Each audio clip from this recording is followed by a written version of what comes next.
Hola traders, buenas tardes una vez más, como siempre, Armando, hablándole desde Somos Day Trading. Dale.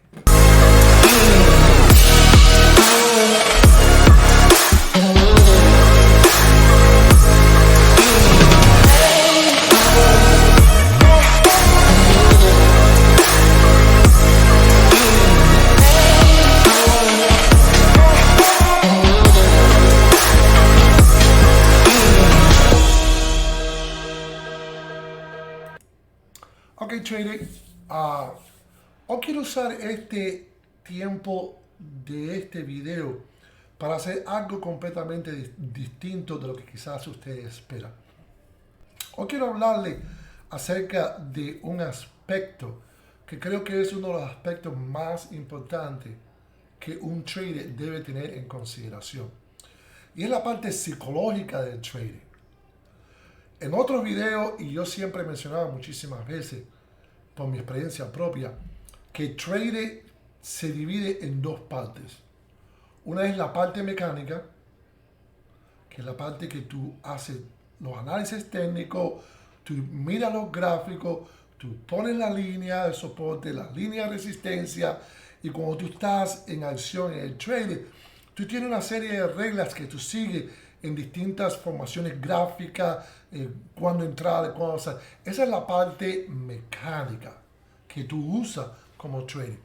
Pero también está la parte psicológica del trader y considero que es quizá la más importante, porque de esa cubre quizás el 80% de lo que hace a un trader ser confidente, seguir sus propias reglas y no dejarse llevar por las situaciones en el market. Y por eso es que quiero hoy usar el tiempo de este video, no para ser yo quien les traiga la educación en este caso.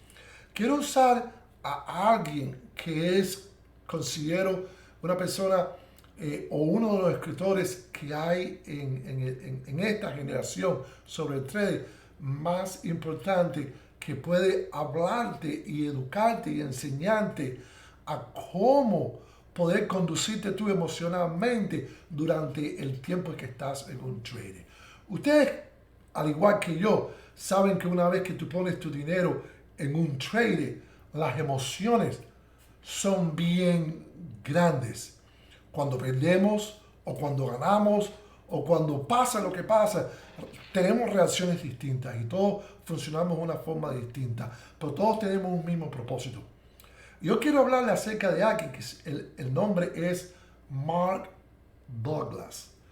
No sé si ustedes quizás alguna vez han escuchado sobre él, pero es uno de los escritores. Yo tengo varios libros de él, tengo varios videos de él, y quiero ofrecerles a ustedes en el resto del video de hoy es unas clases, un webinar que él dio de 5 clases, pero quiero en este video añadir o ponerle solamente la cuarta y la quinta, porque creo que son las más importantes con relación a lo que es la actitud de uno como trader. Las primeras 2 o 3 son introducciones, son cosas que considero que la cuarta y la quinta son las más importantes, las más concentradas. Y por eso quiero ponerlo en este video para que ustedes entiendan qué hay detrás de la diferencia, podríamos decir, la gran diferencia entre lo que es un trader profesional y un trader amateur, como a veces somos nosotros. No, a veces, como quizás, si ustedes miran el video anterior que hice, en el reencuentro lo que hice, actué como un amateur, actué donde rompí todas mis reglas y terminé prácticamente perdiendo todas las ganancias que hice en el día, terminé perdiendo solamente por no just walk away, dejar y irme. Quiero darle una pequeña introducción quién es Mark Douglas. De esa forma ustedes quizás van a estar familiarizados. Si ustedes lo buscan en YouTube, tiene cantidad de videos en YouTube. Desafortunadamente son todos en inglés, no he encontrado nada en español. Pero los dos que quiero añadirle en este video, la parte cuarta y quinta, yo le puse traducción en español. Ustedes van a ver la traducción abajo. Él habla un inglés bien claro. Si quizás tú tienes algún poco conocimiento de inglés, vas a captar porque él habla bien despacio y bien claro. Pero de todas formas le puse las traducciones abajo para que los ayude. Les aconsejo que le presten atención a este video y les prometo que va a ser de una gran ayuda para que ustedes se vean ustedes mismos. Porque estos videos yo los escucho 3, 4, he escuchado 10, 15, 20 veces y no me canso de escucharlo porque de esa forma mi cerebro se educa diariamente para no hacer lo que no debo hacer. Porque es que el cerebro de uno se malacostumbra y no hace lo que debe hacer. Este es Mardula, uno de los... Él tiene varios libros que lo hicieron famoso. Uno de los libros que lo hicieron famoso a él es este, Trading in the Sun, Disciplines Trading. También está este, The Complete Trader, y tiene lista. Él no es un escritor que te va a decir a ti cómo hacer trading.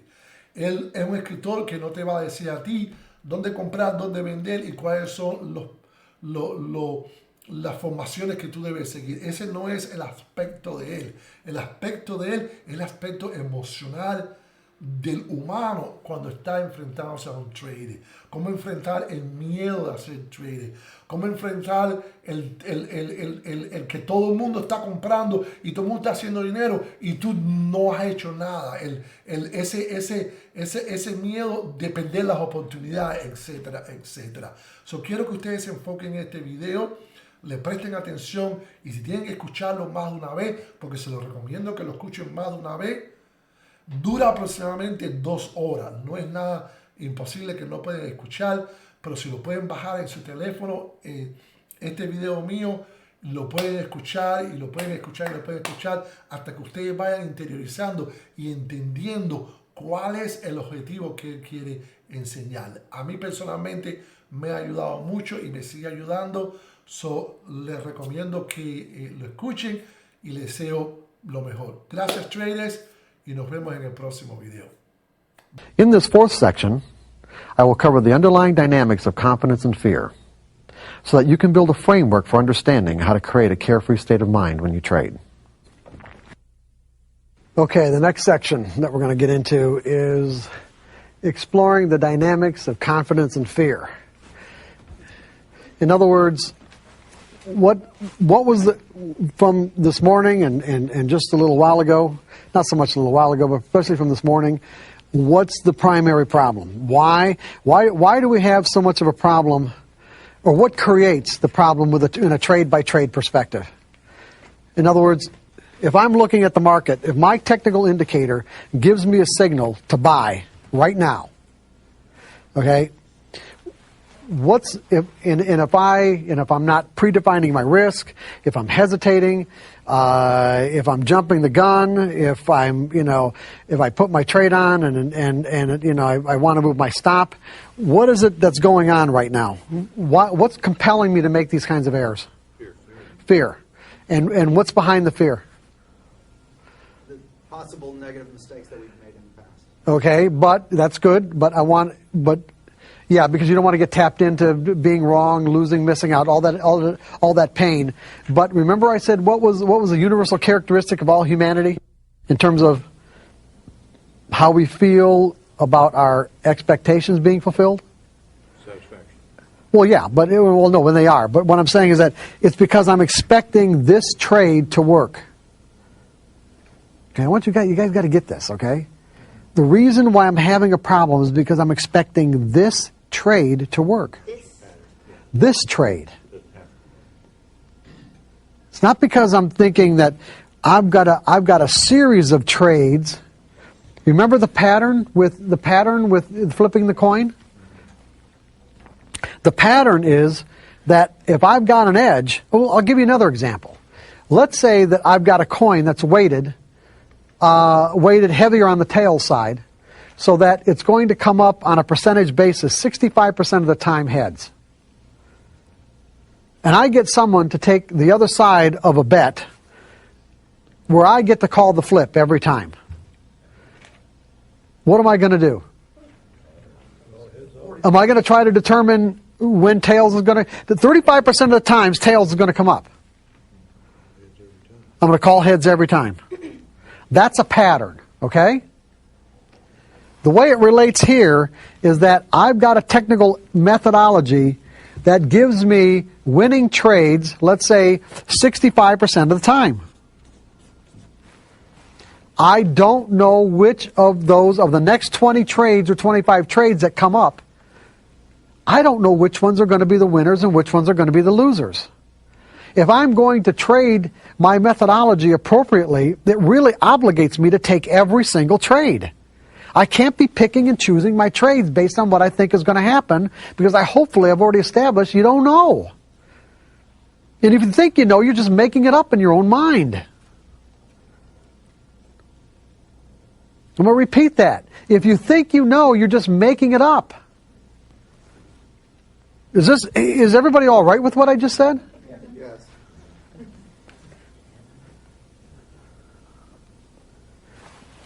And so it obligates me to take every single trade that comes up, because I don't know which ones are going to be the winners and which ones are going to be the losers. It means that if I'm having problems, it's because I have a certain expectation about this trade, or about this trade, or about this one.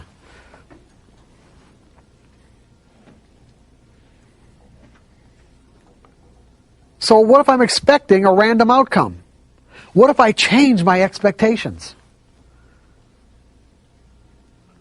Will I feel differently about it?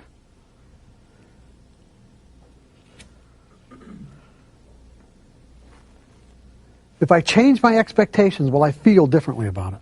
Definitely. Is there anybody in this room? Does anybody who trades? I don't think I've ever met anybody who trades who hasn't at least gambled at some point in their lives. Right? What do you expect when you put money into a slot machine and push the button?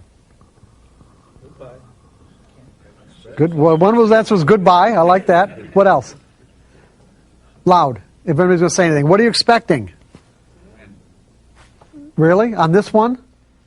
Seriously. What do you expect? You know what you're expecting? You're expecting something to happen, right? You're expecting the wheels to turn. You're expecting something to show up. Now think about what I'm just saying. Because you know what? What I just said is exactly what I expect when I put on a trade. I'm expecting something to happen. I don't know what. But over a series of trades, if I do everything right, I'll make money. Because I'm managing my expectations on each one of these trades. I'm managing my expectations so that I do not have the potential to define and interpret these up and down ticks, the information the market gives me, in some sort of threatening or painful way. Because what I'm going to tell you, what we're going to get into now, is the effects of that. When you put money... What's that? How realistic, then, is that 65% on your methodology? What do you mean, how realistic? It could be 70 or 80 or 50. Go ahead. No, take the microphone. How realistic is a 65% win ratio on your methodology? I'm not understanding the question. How realistic is it? Well, if you can't go by any individual specific trade, but you say over 20 trades, you can say you expect to win 65% of the time. Correct. They're based on past performance. Okay, but then again, looking at over any individual 20 or 50 sample, how realistic is maybe that 65% saying that that's a real number? I'll find out. I don't know. I don't know. How will I know? How could I know? I'll find out. That's why you trade in sample sizes that are limited. In other words, I don't make an assessment of how well it's working until after the end of a sample size. If at the end of a sample size, I get a high enough percentage of winning trades where I'm satisfied, then I'll take another sample size. If I don't, then I'll find ways to tweak my indicators to improve my results. So if you're to say, how realistic is it? I have no idea of knowing what's going to happen in the future. And when you get right down to it, it is possible. Would it not be possible for me to start a sample size that trade won and end up where every single one of them was a loser? Am I going to know that in advance? And see, that's where paper trading is so critical, is that by paper trading, you will get a realistic assessment as to how well your edge works. And people have no problem paper trading. They'll paper trade to find out if their methodology works and to gain confidence in it. It's the other part that they won't participate in, meaning that they won't take a similar exercise to see how well their own psychology matches up to what they need to do to be consistently successful. In other words, to set up an exercise. Paper trading is an exercise, is it not? It's an exercise in developing skills, in understanding your methodology, is it not?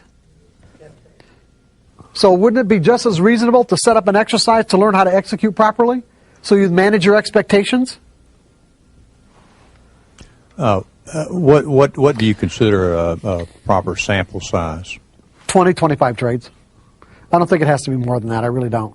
If it's not working within 25 trades, then there's something you're going to have to change.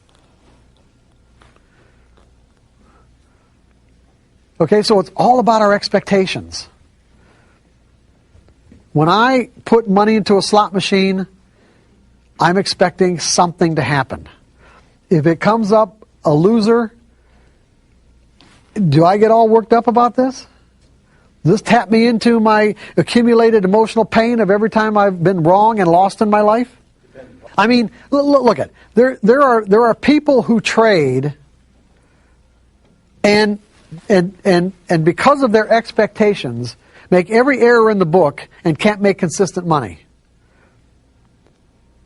And the reason why is because of because of their expectations. And yet, if they put money into a slot machine, where essentially the only difference between technical trading and a slot machine is the fact that with a slot machine, you have to put your money in first and then wait for a pattern to emerge. With technical trading, you have to wait for a pattern to emerge and then technically put your money on the line.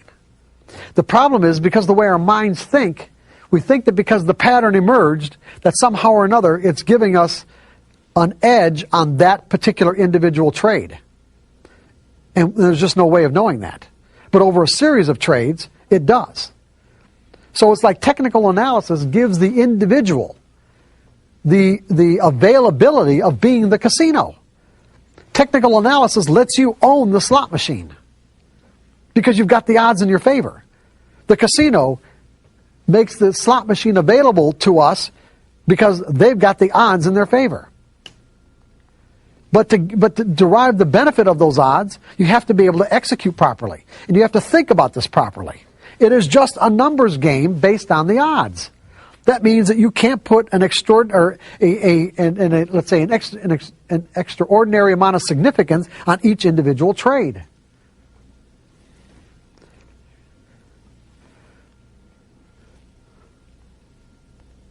Because if you sat and played a slot machine, you wouldn't think anything of it. If you played a $1 slot machine and you sat down with the idea that, you know what, I got $100 in my pocket, and you didn't win, you might have, let's say 10 times in a row you didn't win, you're still going to push the button. Because eventually you think, eventually I'm going to hit. Eventually I'm going to hit, so it's all right. You see, it's all right. Same thing here. This trade didn't work. Well, eventually I'll get a winner. This trade didn't work. Eventually I'll get a winner. This trade didn't work. Well, eventually I'll get a winner. Well, I don't know about this next one now. And that's almost always the winner. Now, if it turns out that your methodology has diminished in its, let's say, in its capacity to produce a winning percentage, because the underlying nature of the market is changing in relationship to this fixed formula, then, that's why you trade in smaller sample sizes, or a sample size where you don't lose an inordinate amount of money to find out it's not working. But you do this right, and you're the casino. Regardless of all the dynamic traders, regardless of all this other stuff I'm talking about, it doesn't matter. None of that stuff's important. As long as you understand as long as you understand how the underlying dynamics relates to the formula, so that you don't put an extraordinary amount of significance on a formula that's just giving you a pattern in collective behavior, not individual behavior. And it's individuals who move the market. So those individuals, there can always be an individual or group of individuals who come into the market that do something that completely negates the outcome of your pattern. And that's all right, because there's no way to know that in advance. It's all right. When you look at it that way, then you won't get all worked up. Then it's just a random outcome, just like a slot machine. It's just a random outcome.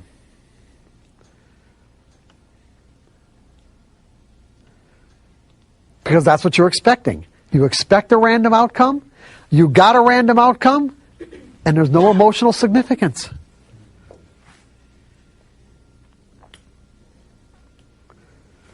Because here's what happens when you don't look at it this way.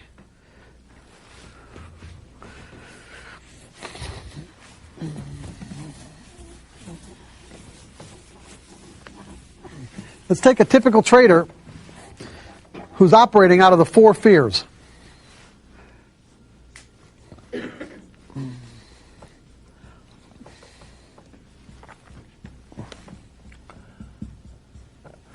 Okay, we got support, we got resistance, we got a nice trading range. The market's coming down to support. Okay? Now, the typical trader operating out of those 4 fears, the fear of being wrong, the fear of losing money, missing out, depending on the intensity of these fears in a given moment, he might have a hard time putting that trade on. Right? He's got a viable pattern. All that happened here is that when the market, you had an imbalance in conviction. Remember, all price movements are a result of an imbalance in conviction. The markets came down to this point right here. There wasn't one person in the world, not one, I'm going to say this, not one person in the world, in the whole world, that would take out the bids to offer this market 1 tick lower than this price right here. Not one. Okay? And then all of a sudden there's an imbalance in conviction where there are more buy orders and sell orders that drives the price up to here, and the same thing happens, drives the price down to here, same thing happens here, here, now it's coming back down. Now, from my perspective, I'm looking at it like this. How much room do I have to give the market to tell me that the people who bought here and the people who bought here are going to come back into the market and do it again? Because right now there's an imbalance in conviction on the sell side. That means that enough orders, buy orders, have to come into the market to absorb all the offers, to absorb all those offers, with enough left over to create upside movement. Do I have any way of knowing whether or not they're going to come in? No, I don't. But the odds are in my favor. At least I hope they are. In any case, I'm willing to risk a certain amount of distance from my entry point to find out. That's all it means to me. If they don't come in, it means, the guys that bought here and bought here, they might be out to lunch. And that happens. I am not kidding you. I know that for a fact. I've experienced it. Because I intimately knew, a lot of the big traders in certain markets that would buy here, and I'm thinking, okay, they're coming back in, and they were out to lunch. Say, hey, where were you guys?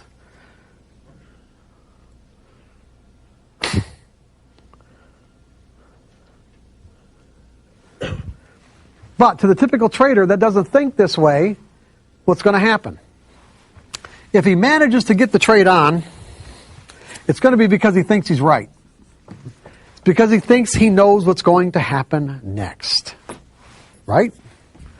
And he's not going to put in a stop, because to predefine his risk, how much money does he have to, how much room and dollar-wise, how much room, distance, of the dollar value of this distance that he has to give the market to tell him that this trade is either working or it's not. Or that to let it go any further isn't worth finding out. That's all it means to me. But he's not going to think that way. He's going to think, by gathering evidence that this trade might not work, he might be talking himself out of taking it. And so by the time he actually manages to get this order in the market and buy somewhere in here, he has convinced himself that he's right. Now, remember I said earlier, and I think I just said it once, so you might not have gotten it, that fear has an effect on the way we perceive information. When we're in a state of mind of fear, we are perceiving information in a threatening way. In other words, we're having an expectation of pain. And remember I said that to experience emotional pain, there's two kinds of pain, physical pain and emotional pain. Emotional pain requires an interpretation. The up and down ticks that the market offers us are not inherently pleasurable or painful by their nature. There is such a thing as painful information. I mean, painful from the environment's perspective. If someone's hurling insults at you, their intent is to cause you emotional pain. But that doesn't mean you're going to experience the emotional pain unless you interpret it that way. If they're hurling insults at you in a foreign language that you don't have the slightest idea about what they're saying, it may look to you like they're saying something that isn't so nice, but then again, you don't know what the words are, and so what do you feel? Nothing. The interpretations come from our beliefs. The interpretations come from our mental framework. In other words, the pain's already inside of us. All the words are doing is tapping us into it. Once we learn how to manage our interpretations, we can manage the way that we feel. We can actually determine how we feel in our own state of mind. So this trader, he's operating out of a fear of being wrong. So, like I said, he convinces himself that he's right. That's the way he gets the trade on. So let's say the market...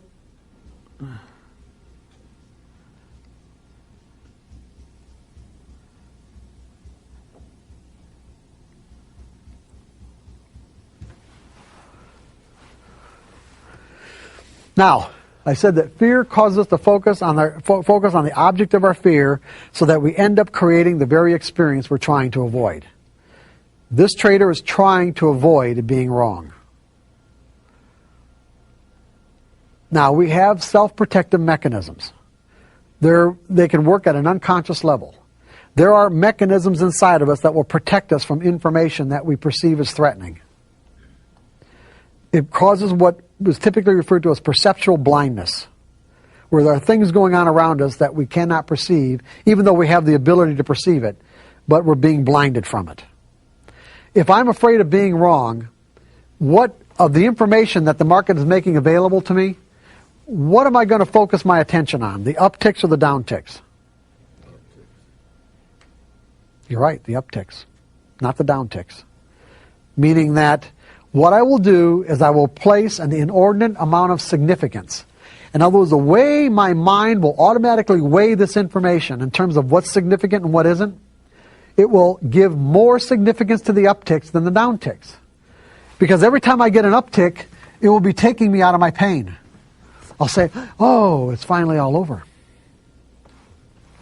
And then we'll get more downticks.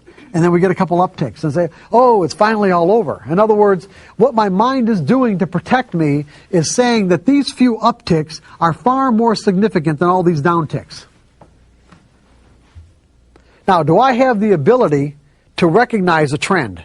In other words, being able to define and recognize a trend is one of the most fundamental characteristics of learning technical analysis. A trend is a series of higher highs and higher lows, or lower highs and lower lows. But in this moment, am I able to recognize this as a trend? No, because I'm too focused on getting myself out of the pain, which means that I'm focused on these upticks. Now, our trader's operating both out of a fear of being wrong and a fear of losing money. Now, what ends up happening is this, is that if this were to represent all the negative energy inside of his mind of what it means to be wrong,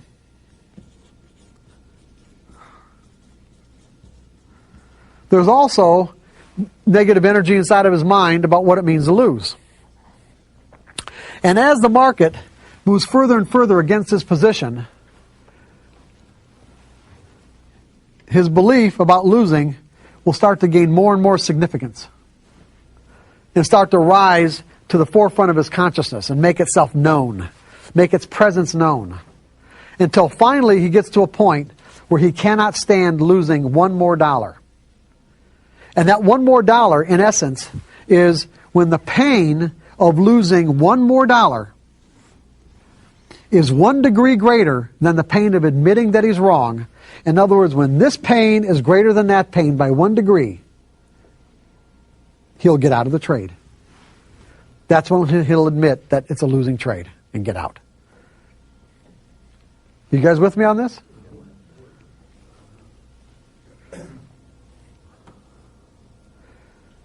Now, he would say that the market did this to him. But what I'm saying is that is blatantly not the case. His fear did that to him. He created the very experience he was trying to avoid. He was trying to avoid being wrong, and he made himself wrong.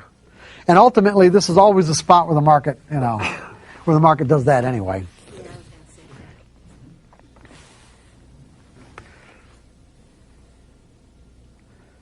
You guys with me on this? Okay, now this trader gets out of this trade right here. He looks back at this chart pattern and why didn't I just go short? Why didn't I just go short?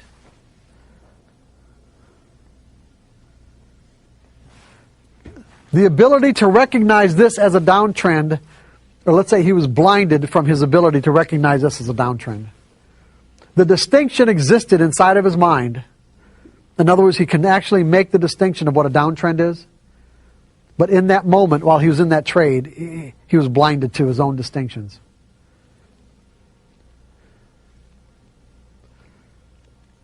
Because he was operating out of a trade-by-trade mentality. He was operating out of a trade-by-trade mentality. This trade took on the significance of life or death, just like any other trade that he puts on does. And to be a consistently successful trader, it ain't going to happen if you think that way. The pros don't think that way. Determine your risk. It either works or it doesn't, and go to the next trade. Determine your risk. It works or it doesn't, go to the next trade. That's all it is. That's the whole game.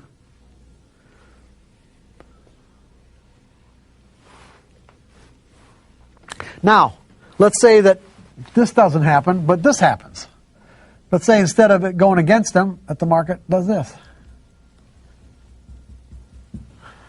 Now what ticks do you think he's going to be focused on, the up or the down ticks? The market's doing exactly what he wants, by the way. Now the market is doing exactly what he wants. And what ticks do you think he's going to be focused on? The down ticks. And why the down ticks? Because he's been in too many times of trades where the market has taken away his profits.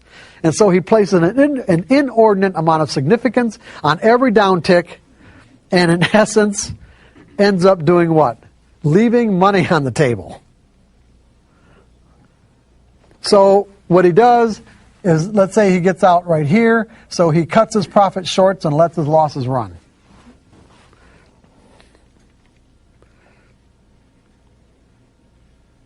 In Chicago vernacular, this is called shitting like an elephant and eating like a bird.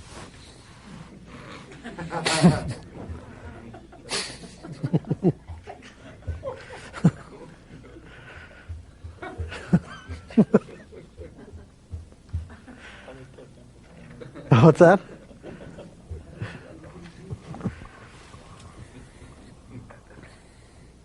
Now, if this trader had a belief in a random outcome, that he didn't have to know what was going to happen next to make money, would he have these problems?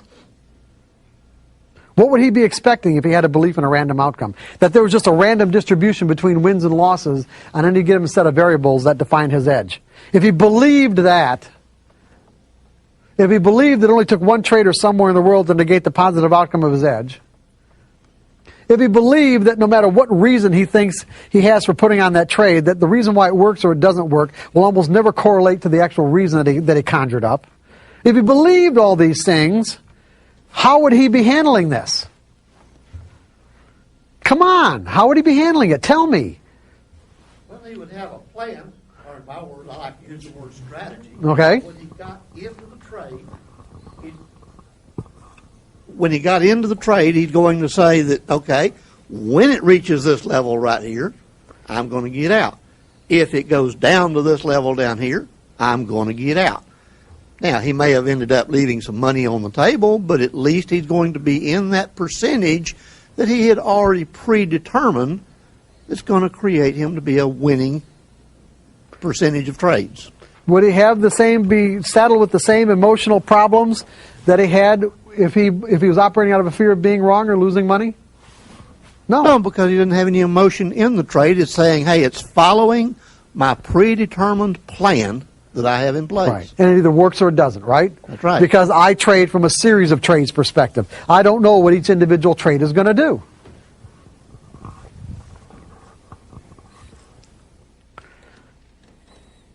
This is the way the pros do it, by the way. This is thinking like a pro. You want to make consistent money, this is the way you're going to have to think. Otherwise, you already know what the problems are.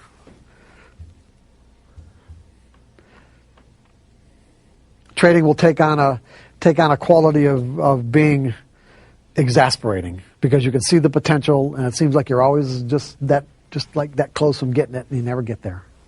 How we feel, our state of mind in any given situation is always real and the absolute truth. Now, I want you to make a distinction here. At any given moment, we're in a state of mind. State of mind could be any number of things. We have a lot of ways to define states of mind. It could be a state of mind of like satisfaction, dissatisfaction, happiness, joy, fear, terror. These are all states of mind. Confidence is a state of mind. As a state of mind, confidence, when I'm confident, I feel compelled to step into a situation. It thrusts me forward into an experience. Of course, if I'm fearful, then what am I doing? I'm pulling back because I feel threatened in some way. I'm perceiving the information that's available in that moment as threatening. But you got to remember, for me to perceive it that way, it means I'm interpreting it that way. Here's where people get real mixed up about this sort of thing. Is that the state of mind that we experience in any given moment is always the absolute truth. You can't deny the fact that if I'm feeling fearful right now, then I'm feeling fearful. That's just the way that it is. I'm in that state of mind. The particular interpretation that got me into that state of mind, however, could be completely dysfunctional. You guys with me on this? The interpretation that comes from what we believe could be completely dysfunctional. You see, as passive technical traders, if we believe that somehow or another our methodology is telling us what's going to happen next on any particular trade, the reason why we're having problems is because that is a dysfunctional belief. It was never true.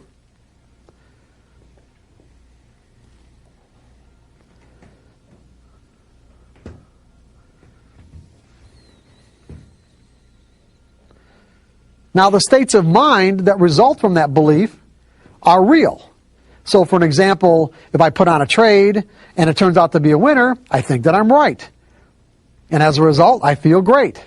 If I put on a trade and I think that I lose, well, then I feel like crap because I was wrong.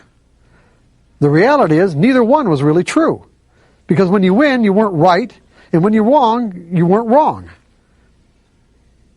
Because whatever reason you had to put on the trade in the first place, again, had almost no correlation to what actually happened with the market. In other words, why the market did what it did. You just happened to put on a trade at that time that worked. And all technical patterns do, technical indicators, price patterns, is get you into a situation where there's a likelihood that when you get into that trade, it'll work. That's all they were ever represented to be.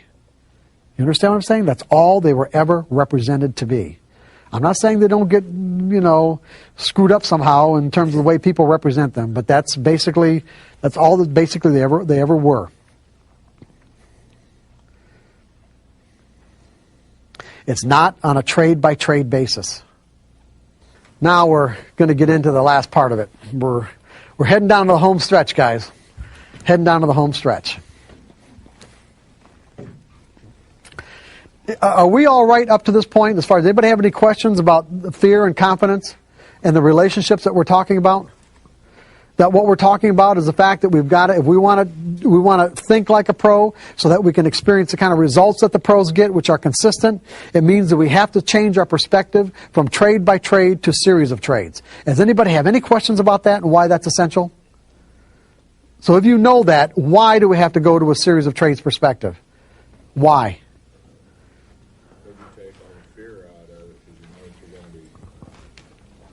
Well, hold on one second, sir.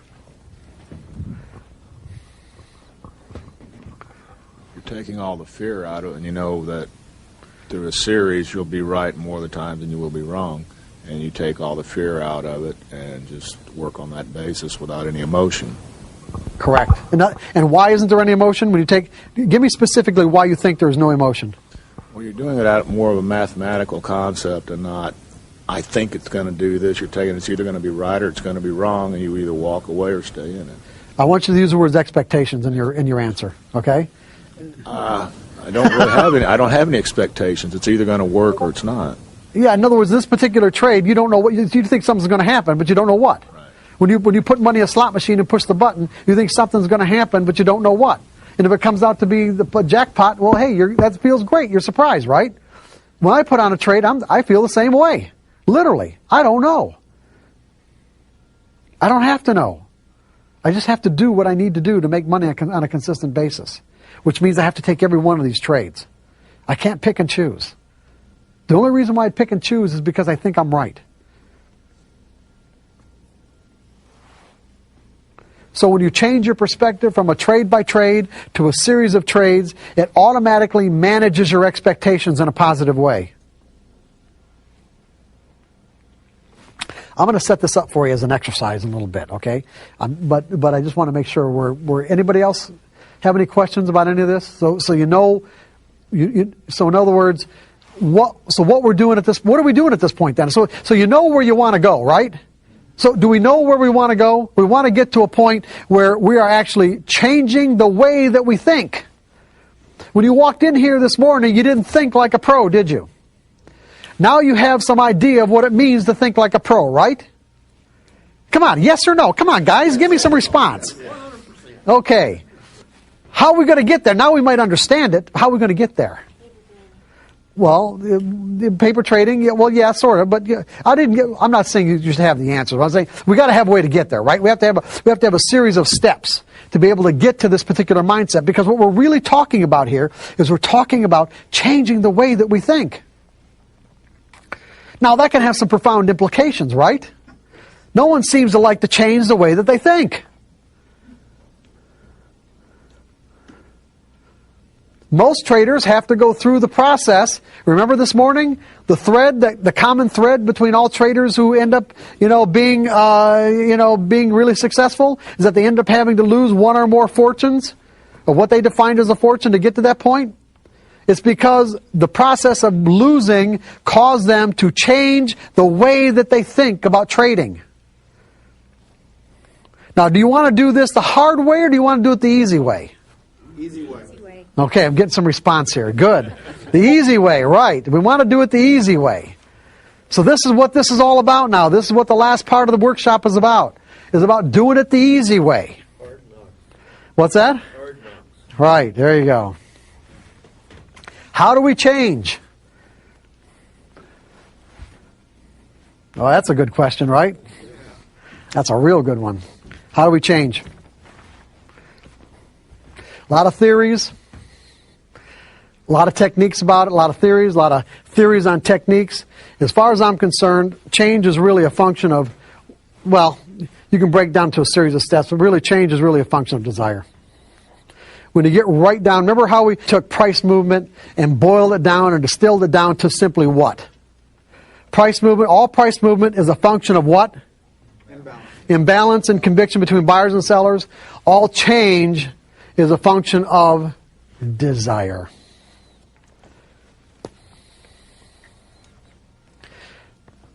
if the desire is there, you'll find a way to facilitate the change. And it really doesn't matter what the technique is. Honest to God, it really doesn't.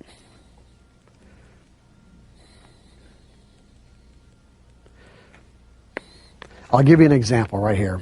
Probably one of the most extreme examples I could come up with. You could, by the way, what I'm going to read you right now, I got off of Yahoo. And you can go Google this kid and find out more about him yourself, okay? But as I read this to you, keep in mind how this kid accomplished this. Because the scientists that investigate this, they don't know. They can't figure it out. To me, it's easy. The kid's desire was so intense that he managed to find a way. This is Lincoln, Nebraska. Bryce Mellon is a whiz at video games such as Mortal Kombat. Is anybody familiar with Mortal Kombat? I'm not into video games, so well, not those video games anyway. Mortal Kombat, okay? Got some people.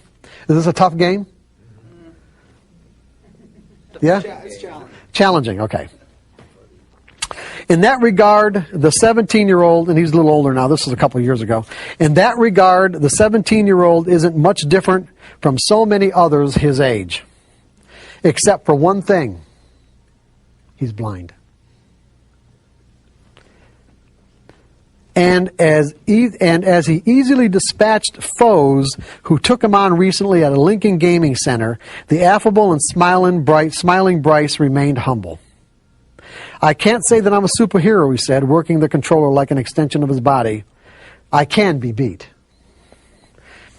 Those bold enough to challenge him weren't so lucky. One by one, while playing Soul Calibur 2, which is another game, their video characters were decapitated, eviscerated, and without mercy by Bryce's on-screen alter ego. I'm getting bored, Bryce said in jest as he won game after game.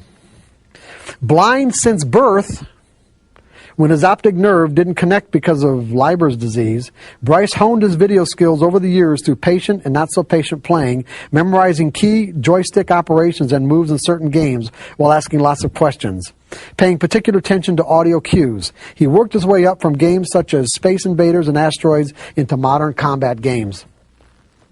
I guess I don't know how I do it really, Bryce said as he continued playing while facing away from the screen. Facing away from the screen. It's beyond me. I'm just quoting him. Bryce knows this much. He started playing at home when he was about 7. He enjoyed trying to play, but he wasn't very good at first, said his father Larry, but he just kept trying. He broke a lot of controllers. When the questions of broken controllers comes up, Bryce flashes a smile and just shrugs. I used to have quite a temper, he said. Me and controllers didn't get along very well. Now we get along just fine. While playing Soul Calibur 2, Bryce worked his way through the introductory screens with ease, knowing exactly what to click to start the game he wanted. He rarely asked for help. Once the game started, he didn't need any help. How do I move? An exasperated opponent, Ryan O'Banion asked while doing battle, which his character was frozen in place. You can't, Bryce answered before finishing him off. That's what happens. That's why I don't play him, O'Banion said after his blood-spattered character's corpse vanishes from the screen. How Bryce became so good is a mystery to his father. He just sat there and he tried until he got it right, Larry Mellon said. He can't ever complain to me or anyone else about how hard it was. Bryce hangs out any chance he gets at the Dog Tags Gaming Center in Lincoln, opened last month. Every now and then, someone will come in and think that he can beat the blind kid. That attitude doesn't faze Brian. I'll challenge them maybe if I feel like a challenge, he said, displaying an infectious confidence. I freak people out by playing facing backwards. There's nothing he likes better than playing video games. He will be a senior in high school next year after graduation. He plans a year off because he wants a break from school. And when he goes to college, he wants to study what else? Video game design. This is just an extreme example, but I think a really good one, that all change is a function of desire. If you want it bad enough, you'll find a way to do it. If you want to be able to think in probabilities because you want to be consistently successful, you will find a way to do it. I'm going to give you ways, but what I'm saying is that you will find a way. If you don't, then it's that simple. You won't. It's like almost every, let's put it, the traders, when I was doing coaching, the traders that I worked with fell into the two basic categories. And there almost wasn't anybody in between. The first category would be traders who were already consistently successful. They already knew how to win, and what they wanted was fine-tuning. So they'd go to a trading coach like myself to find ways, find some really creative ways, let's say, to fine-tune themselves where they can actually make more money than what they were already making. And then the other category was desperation and I'll do anything. The all do anything. Everyone in between, no way.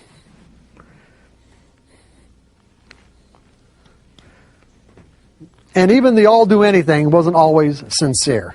Sometimes it was just lip service.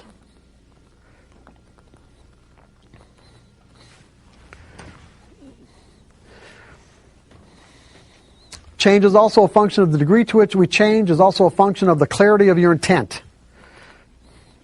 In other words, you can have the desire, but your intent has to be really clear. Because when you think about the whole concept of changing, what you're really saying is that I'm willing to let go of a certain portion of my identity, in a way. Of some part of myself that, I obviously operated out of for X number of years or months or whatever, maybe put a lot of energy into, and you got to be willing to let that go. Is it even possible to change a belief? How about it? Is it possible to change a belief? Yes. I mean, it happens all the time, does it not? Yes. Is there anybody in the room who did not grow up? This is just a simple example, a simple illustration. Is there anybody in the room who did not grow up with a belief in Santa Claus? Is it most everybody did? Just an example. If you believed at some point in your life in Santa Claus, where's that belief now? What happened to it? What happened to that portion of your identity? Because if we were all children, if we were all 4 and 5 years old, and someone knocked on that door and said, Santa Claus is out in the lobby, we'd probably be jumping over each other to get there, right? In other words, that belief, the energy inside of that belief would compel us to express ourselves in a particular way, a way that was consistent with the belief. If I believed in Santa Claus and someone said, and gave me information and said, Santa Claus is in the lobby, I'm going to be jumping over these tables to get there, as a 4-year-old. Now, as an adult, someone knocked on the door and said Santa Claus is in the lobby. I'm sure I'd just ignore him. Where did my belief in Santa Claus go? What happened to it?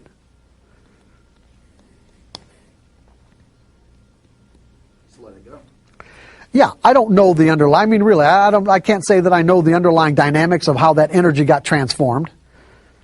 But I can say it doesn't exist inside of my mental environment any longer in a way that would compel me to express myself like I did believe in Santa Claus. In other words, there's no more energy there. I can remember when I did believe it. I could say to myself, yeah, there's something, or maybe even something there even now, but not enough for me to go running out into the lobby.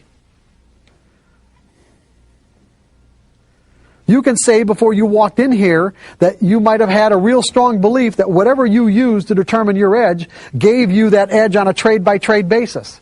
In other words, I wouldn't be putting on this trade if I didn't think I was right. Now you can say to yourself, are you willing to let that go? The only way you're going to be willing to let it go, to even generate the desire to let it go, is if you're really clear about your intent. Hopefully I've given you enough insight to be really clear about your intent as to why you might want to let this go. Because it's just going to create frustration. If you like trading on a random basis, then great. Then stay on a trade-by-trade basis. And trade randomly, because it is fun. You'll win, you'll have winning streaks, but I can assure you without a shadow of a doubt that you trade randomly and you are setting yourself up for catastrophic losses. Because anything you do could result in a win, and most of the things people end up doing are just the kind of things that set themselves up for a catastrophic loss. Because you are reinforcing inappropriate behaviors. On a trade, when you trade randomly on a trade-by-trade basis, you are reinforcing inappropriate behaviors. Those inappropriate behaviors, namely, are not predefining your risk is the biggest one. You get into a trade, you don't predefine your risk, and you win. You're going to do it again. You're going to do it again until you get hit with a huge loss.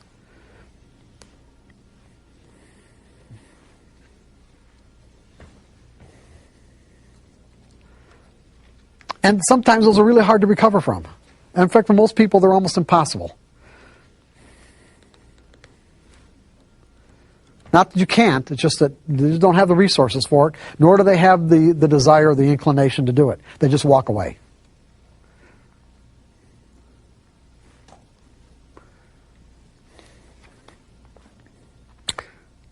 Are you relatively clear about why you would want to do this? Why you'd want to go from a trade by trade to a series of trades perspective?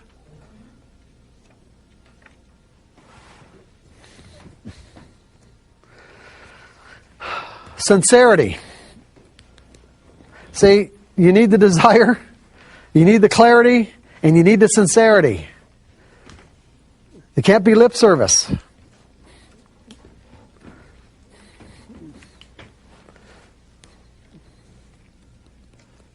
It has to be real. It has to be authentic. As a matter of fact, I'm going to say to you that based on my experience, if you're clear, if the desire is there, it's genuine, the clarity of your purpose is there, it's unconflicted, and so the sincerity is there, it will virtually happen automatically. That is the technique for change. What most people, the problem is that with most people, it takes usually a series. Let's say it takes using various techniques that are available, that have been created and thought up, that over a period of years they finally get to the point where they have the real desire, they have the clarity, and the real sincerity is there, and once all those are in place, the change happens automatically. And they would think that it happened over a period of years using techniques. But the reality is it just clicked into that, just finally the whole thing clicked into that one point where it's all there like the straw that broke the camel's back.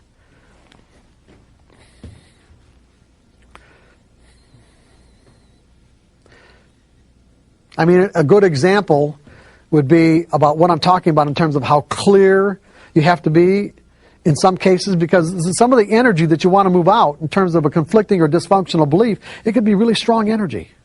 I mean, it could be pretty substantial.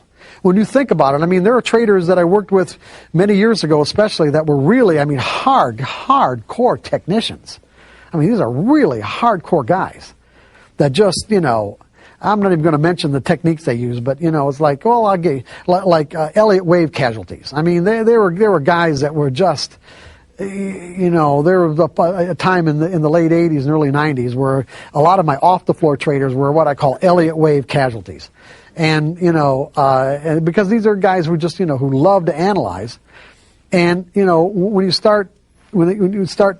start understanding the difference between analysis and execution, and also the underlying dynamics of the market, it's like they had to get to a point where the realization that they'd spent 10 years or 8 years and thousands or tens of thousands of dollars on analysis and workshops and seminars when none of it was, or very little of it was really necessary. I mean, they had to reconcile all that stuff, and that wasn't an easy thing to do.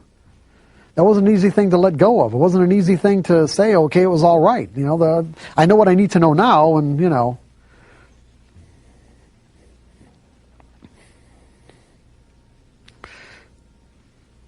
But how do you know what real clarity of intent is?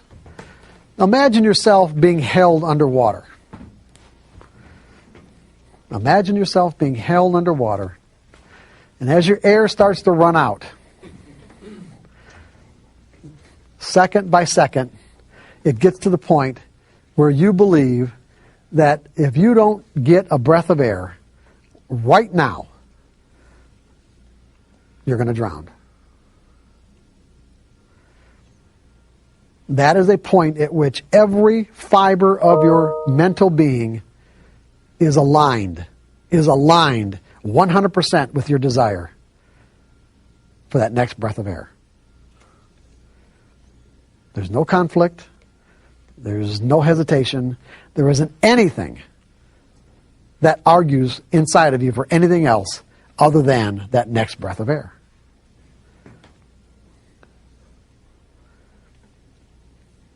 If you want to make money bad enough, in other words, if you want to be able to make the kind of income that you can rely on as a trader, then your desire to switch to this series of trades approach has to be greater than any resistance that you might have to stay in a trade-by-trade approach. Does this make sense? Absolutely. It does.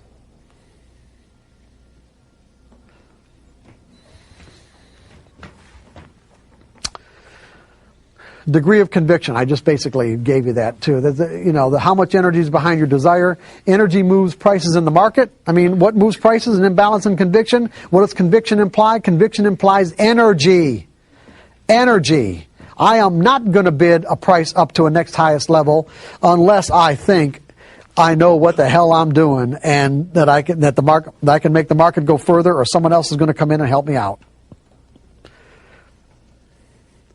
I have to have conviction to do the opposite of what it takes to make money, meaning buy high instead of buy low, or sell low instead of sell high.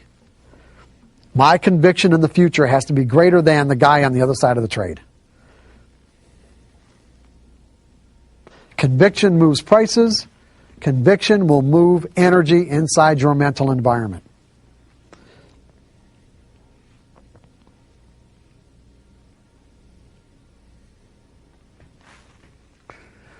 Focused thought will move energy out of dysfunctional beliefs. And that's basically what we're talking about. We're talking about clarity of intent, desire. That is focused thought. You know exactly where you want to go.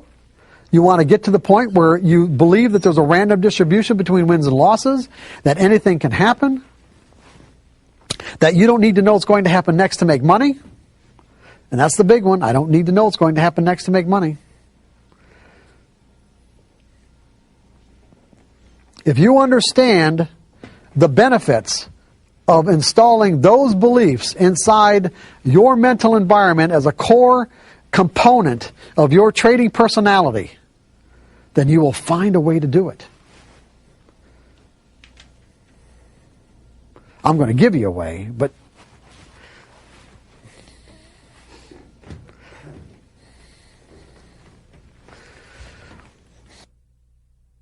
self-discipline. Self-discipline I define as simply making a conscious commitment to pay attention to what you are thinking, saying, or doing in relationship to what you're trying to accomplish in any given moment. In other words, if, for an example, I have a goal or a desire or an objective, a desire to transform myself into someone who can think like a professional trader, someone who thinks in a series of trades perspective, someone who believes in the random distribution between wins and losses in my series, and I also know that, I may have any number of conflicting beliefs that I've acquired over the years that say otherwise, that say, even though I'm aware of the benefits of this, there's all these other beliefs that say this isn't true. This is not who I am. This is who I am right here. He seems to be making a lot of sense up here, but you know something? This is who I am. You want to transform yourself into someone who thinks this. You can use self-discipline as a technique, which is simply my objective is to think in a series of trades perspective, start monitoring your thoughts, your words, or your actions to see that they're consistent with what it is that you want to accomplish. And then simply purposefully refocus when you find out that you're saying, doing, or thinking something that's opposite or not consistent with what you desire. And just constantly refocus. Eventually you'll get to the point where you are that person. A real good example of employing self-discipline is back in the late 70s, I decided I wanted to become a runner. And I can't tell you why, because I don't remember the reason why. I just got it in my brain that I wanted to do it. Now back when I was a kid, in high school and college, I was very active, played a lot of sports.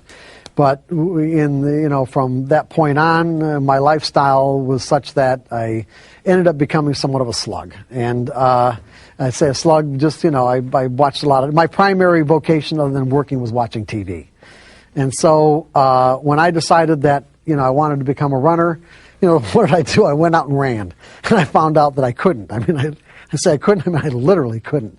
I was shocked and astounded as to how out of shape I was. I couldn't even run 2 blocks. And so, I went out the next day and only could run 2 blocks again. I thought, oh my God. And then I didn't run again for probably 6 months. And so when I ran again, I at least had enough desire to compel me to run more than a couple of days. And I found something out is that I was amazed at how fast your body adapts and improves. And so that gave me a lot of encouragement because, I ran a couple of times and I ran the 3rd and 4th time, and it's like I ran so much further like the 4th, 3rd or 4th time. I'm thinking that gave me a lot of encouragement to think, okay, I can do this. And so I set this goal for myself that this was like in May, I don't remember, May of 1979 or 1978. I really don't remember. Anyway, but I set this goal for myself that I wanted to be able to run 5 miles by the end of the summer. And at the time, it seemed insurmountable. It really did. It didn't seem like it was even remotely possible to me, but that was my goal. And so I went out and, being kind of a methodical person, I went out and I bought a journal, a running journal, and a stopwatch, and of course the running shoes and all this kind of good stuff. And so set out to just start running, and immediately ran into a set of obstacles. And those obstacles had to do with like it wasn't a part of my identity, because every time I said, okay, I'm going to go running, okay, I'm going to go run. Well, what do you think happened? All these conflicting and competing thoughts flooded my brain like, okay, it's too hot, it's too cold, I ran 3 or 4 days ago, nobody I know, none of my friends are doing this, it might rain, and the biggest one, of course, was, I'll go after this program. And of course, I never went. So I would say that out of all the times that when I said I want to run, I would say that I managed to actually get my shoes on and get out the door maybe 30% of the time. Okay? But that 30% of the time, I was improving, okay? And I was actually getting further and further and getting encouraged, but I realized as I could run further and further, like I was up to a mile maybe, or a mile and a quarter or something, because I marked it all off in terms of like every half mile kind of thing of the course that I did. So I realized that I was getting so enthused over the fact that I was even getting that far that I thought I needed a mechanism to get the 5 miles, because I thought I'd quit. What I mean I thought I'd quit is that if I got the 2 miles, that was so far beyond what I thought I could ever do anyway, that what would compel me to go to 5. And so, I don't know why I thought that way, but that's what I did. I really did. So I established what I called the 5-mile rule. And the 5-mile rule was, if I managed to get through all my conflicting and competing thoughts, and if I managed to get through those and actually get my shoes on and get outside and take 1 step forward, that I had to always run at least 1 step further than I did the time before. And I knew what that was because I kept the journal. I knew exactly where I stopped. So my rule was I always had to go, I could go more than 1 step, but it had to be at least 1 step. And what I found, and this was really interesting, because what I found is that there was a threshold. There was a certain threshold point at which all the conflicting and competing thoughts went away, and it was like I became a runner. It was like I didn't have to force myself to go out and run anymore. I actually felt compelled to run. And in a sense, what I did was create a new sense of identity. Like some people might call it a habit or whatever, I just call it a new sense of identity. I actually established a belief that said,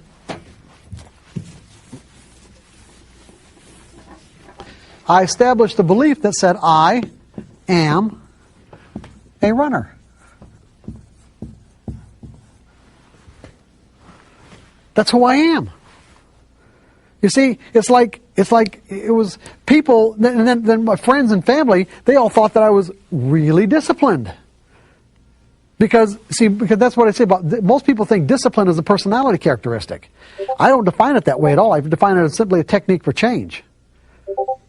Because when we see somebody doing something that we can't do, that we'd like to do, but we have a problem with it, we just naturally think that they have the same kind of problems and that they're being disciplined in doing it. And that's not the case at all. If you're doing something effortlessly, it's because it's who you are. There was a threshold point, like I said, where all the conflicting energy just completely dissipated. And instead of me having to consciously say to myself, oh, I'm going to go out and run, I actually felt compelled to run.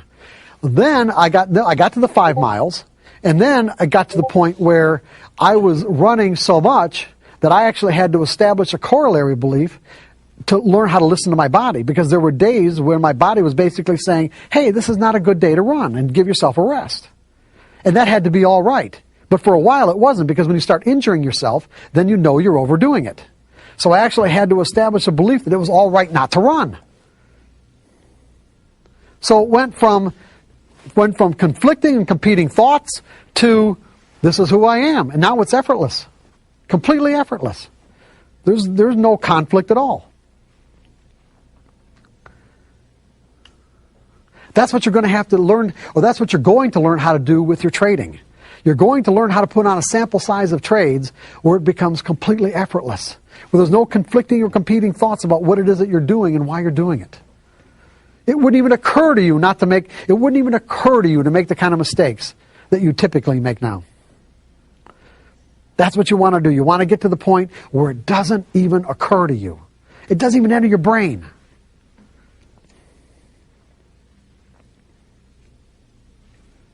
Does everybody understand that example?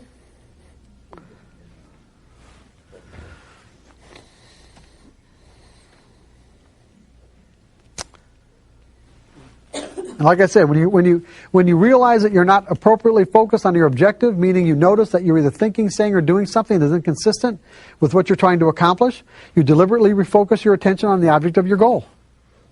Just do the best you can. Okay. So basically, like I said, this whole section, this last section is giving you steps and techniques for evolving into a professional trader's mindset.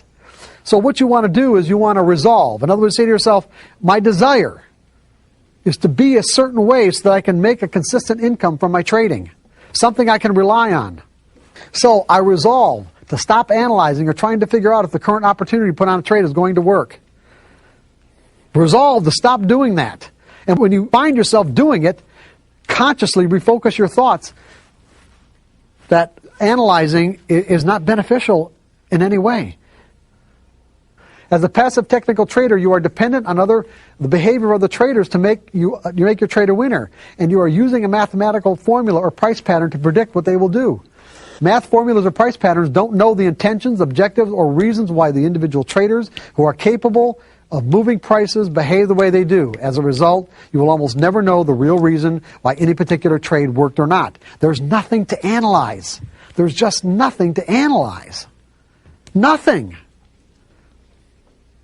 There was back when I was in commercial casualty sales, there was a sales course that I bought by Zig Ziglar. Everybody know who Zig Ziglar is? Okay. And there was a part of this sales course where Zig Ziglar is talking about the exact right moment to ask a closing question to close a sale. And and he said he's trying to get people to understand when that right moment is. And when you know where you're at that right moment, Zig Ziglar paused and there was silence. And then he screamed, "Shut up!" He screamed out much louder than that. "Shut up. The first person who talks loses." In other words, when you ask that closing question as a salesman, shut up and don't say a word, because if he said the first one who talks loses, and that was the truth. That worked. I found when I felt compelled to talk before he did, I didn't get the sale. And when I was able to keep my mouth shut and let them talk first, I did. What I'm saying to you is that when you get a signal from your methodology, stop thinking. There's nothing to think about. There's nothing to think about.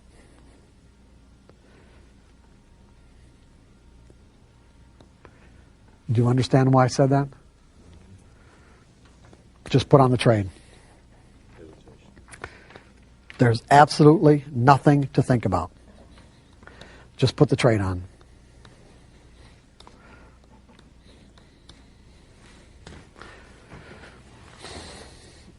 So, you resolve to stop analyzing, okay? I resolve. I'm not going to analyze anymore. When I get a signal, I'm going to stop thinking. Resolve to learn the skill of trading without fear. In other words, manage your expectations by discarding the trade-by-trade approach in favor of a series of trades approach. Is what we've been talking about for probably the last half an hour. The pitfalls of a trade-by-trade perspective. Anything you do for any reason could result in a winning trade. The problem is many of the things that you could do that results in a winning trade could reinforce trading behaviors that could lead to a catastrophic loss. Losing streaks can easily cause one's attitude to deteriorate into a negative spiral when you trade in a trade-by-trade perspective. From a trade-by-trade perspective, you are making a choice to pick what you think is an edge out of all the other possible trades you could have picked. In essence, you are saying, I am picking this trade because I think it's going to work. When you trade in a trade-by-trade perspective, you can't help but think you know what's going to happen next because you are picking trades that you think are going to work. And therefore, your expectations automatically will not be in line with the realities of the market from its perspective. And therefore will have the potential to define and interpret market information in a threatening way, therefore causing your perception of that information to be all out of whack, and you're going to end up creating the very things you want to avoid, which is lose and make money, or lose and be wrong. You guys with me on this? Yes. The reality is, at a rational level, you don't know if any trade is going to work because you never know for sure who's participating and what their intent is. You're guessing. See, you know what traders is? An educated guess. This is what we do as traders. Edge. Got an edge. You-cated. Guess. That means probabilities. You're making an educated guess. You've got the probabilities in your favor. That's all we're doing here.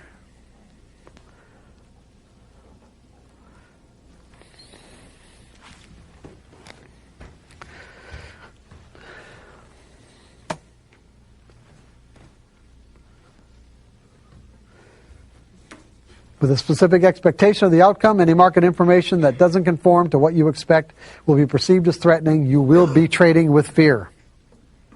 If you win, you think you're right, and if you lose, you think you're wrong. In either case, you'll be setting yourself up to make a trading error on the next trade. Just think about what I just said. Regardless of what happens, if you're right, or if you're wrong, in either case, you're setting yourself up to make a trading error on the next trade. Because our minds have the natural tendency to connect the past with the present.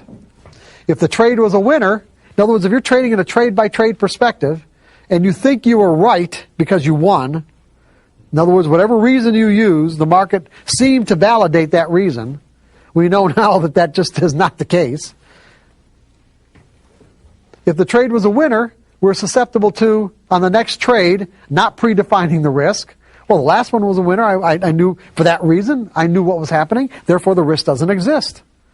Not letting ourselves get stopped out of a loser. Jumping the gun because you're anticipating the signal. Over trading our position size.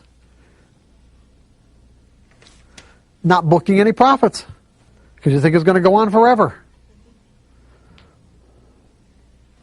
Is this making sense to everybody? If the trade was a loser, you're susceptible to not predefining the risk because you're going to gather all the information that's necessary to make sure it's not going to be a loser this time. Otherwise, I wouldn't be putting it on. Right? You're going to analyze it to death. You're going to hesitate, get in late, or not get in at all. Take profits too soon, or revenge trading by not booking any profits. In other words, whatever the market's given you ain't enough. I got to have more. The last trade was a loser. I got to have more.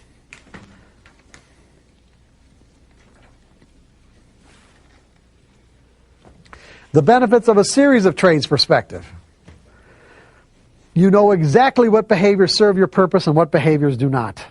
You cannot trade in a series of trades perspective with a trading plan and not know exactly what behaviors will serve your purpose and what behaviors will not. Because everything's planned out. You're either following your plan or you're not. But the point is, everything is planned. You are not picking individual trades, therefore, no one trade has any more or any less significance than the other. The next trade, this trade, they're all just trades. None of them have any more or any less significance. You will gain a sense of freedom to flow in and out of your trades without conflict because you are not living or dying on the outcome of any particular trade. By reducing the number of variables, you will be learning what works and what doesn't. By truly accepting that the outcome of this trade could be different than whatever happened the last time, you are positively managing your expectations. Now think about what I just said. By truly accepting. What does it mean to truly accept? It means that there's no other part of your identity or consciousness that is in conflict with accepting the fact, genuinely accepting the fact, that this trade could have a different outcome than the last one. If the last trade was a winner, it means that this trade could have a different outcome. It could be a loser. If the last trade was a loser, it means that this trade could have a different outcome. It could be a winner. You see, our minds don't feel like there's anything wrong with you by thinking in the previous way, because our minds are wired to think that way. Our minds are literally wired to connect the two. That's why it's so difficult for many people to break through into this ability to think in probabilities and to break into this threshold of consistency. Is because we're working in some cases against natural wiring. It is natural for our minds to say, if this is what happened the last time, if the circumstances are identical or similar this time, then the same thing is going to happen. What I'm saying to you is that you have to step into an exercise where you consciously disconnect the two. In other words, your whole purpose is to disconnect this now moment from what happened the last time. Because there is no connection. The reality is there's no connection. That's the truth. You just can't let your mind think that there is a connection.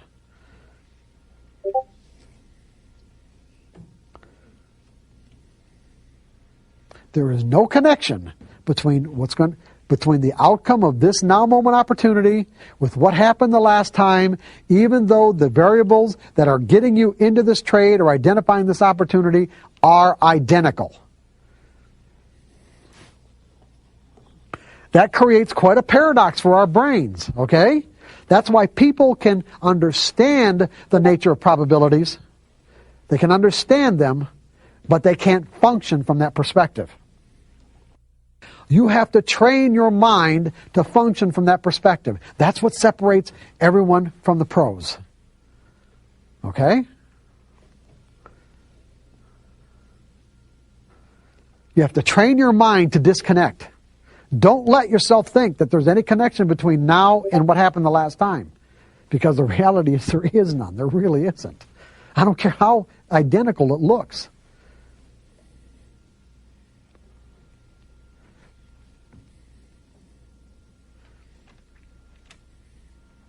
You can use the same mathematical formulas and criteria in those formulas that apply to market data and come up with these patterns, but I guarantee you the traders that are operating in the market now are not the same traders, identically at least not the same traders as the ones that operated the last time. Therefore, there's no possible way that there could be a connection between now and then.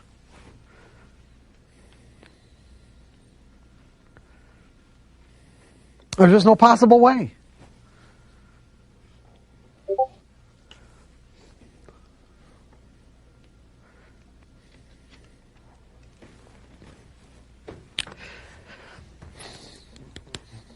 When you disconnect, when you make that disconnection, okay, you won't perceive market information as threatening.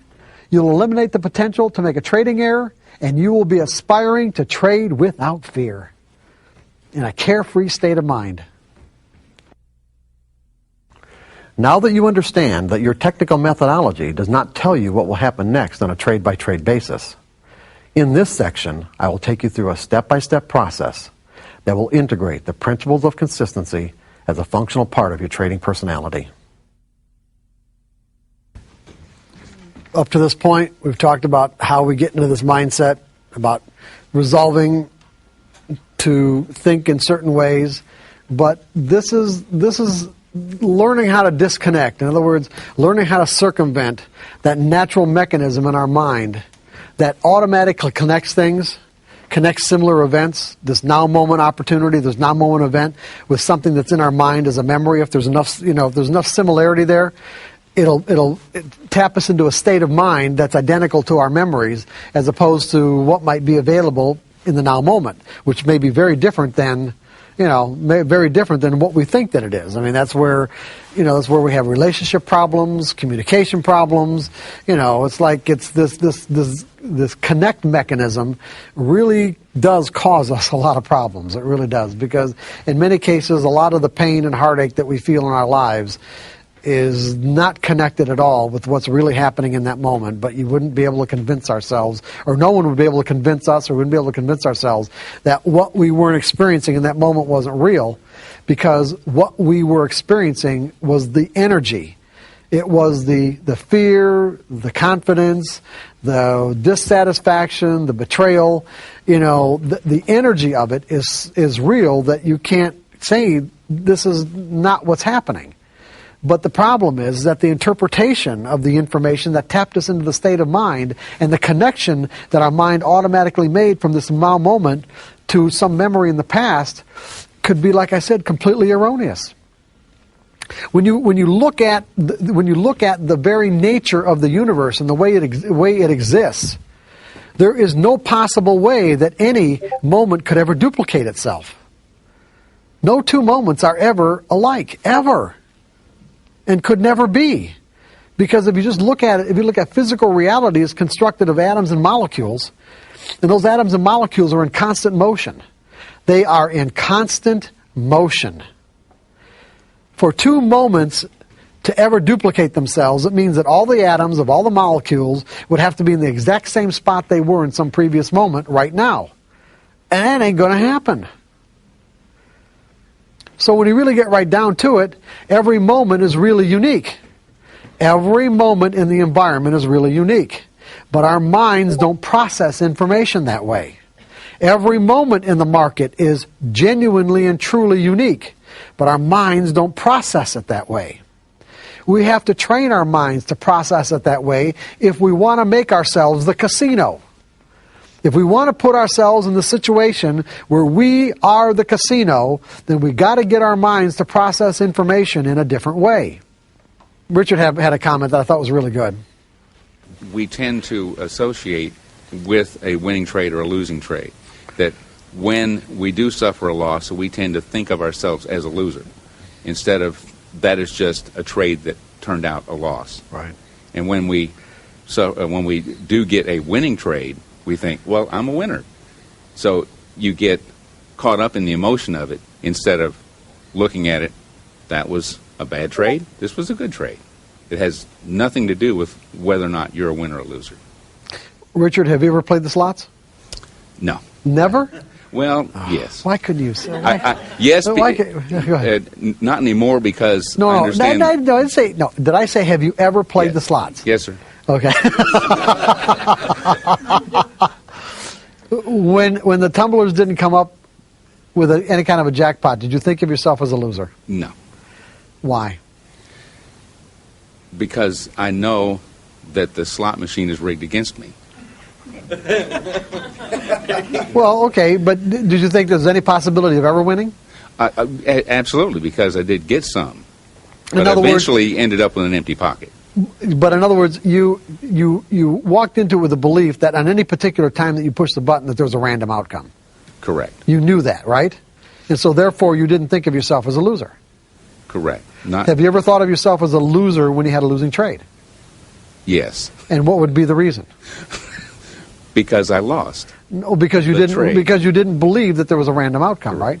If you believed, if someone told you from the very beginning that whatever outcomes that you experience from any methodology that you picked to define an edge were random, would you be thinking about this completely differently? It makes a big difference. Absolutely. Yeah.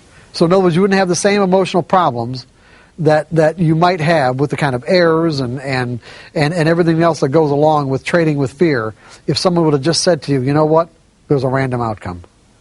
Even though it's a pattern and it doesn't make sense and it creates a paradox for our minds, we got a pattern that produces a random outcome. If you believe that there was a random outcome, where would the emotions come from? They would go. They would certainly diminish, if not. Well, they go wouldn't away. be. I don't think they'd be anywhere at all, They would they? Go away. Yes. No, I'm saying if you just right from the very start, what would you Right. have to associate with? If it's a random outcome, then you know that you're not wrong, right? Correct. So there wouldn't be anything to associate the outcome with any kind of interpretation that could end up causing you to feel some sort of emotional pain. You're right. All we're trying to do is get to that place now. Even though you've had all this backlog of experience telling you otherwise, that's where we want to get to. How are we going to get there? We're going to create an exercise. Remember the 5-mile rule? Okay, we're going to do the 5-mile rule in a trading exercise. Why are we going to do the exercise? You remember we have to have clarity of intent. What is our desire? Our desire is to become a consistently successful trader, one where I can generate an income I can rely on. Okay? And so we are going to actually trade for a new reason. We're going to stay focused in the process of trading as opposed to the outcome. The typical trader is obsessed with the outcome of a trade. The professional trader is focused in the process of trading and letting the outcomes take care of themselves.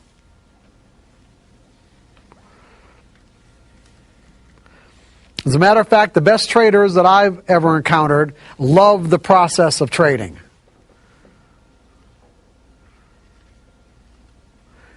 The typical trader, on the other hand, either has no awareness of the actual process of trading or really doesn't like the process of trading, but they're addicted to or obsessed with the outcome.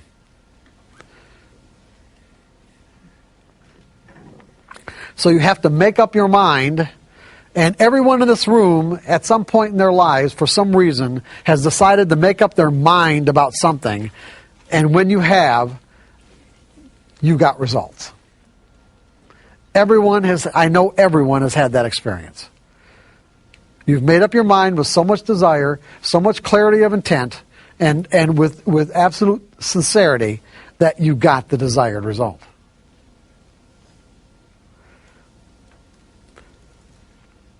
So I'm saying that if you make up your mind to trade for a new reason, the reason is the acquisition of skills as opposed to the outcome or how much money you're making, you will acquire those skills, and then you'll find that the outcomes just take care of themselves. If you've paper traded or tested your methodology to the point where you have confidence that you have something that can generate consistent results,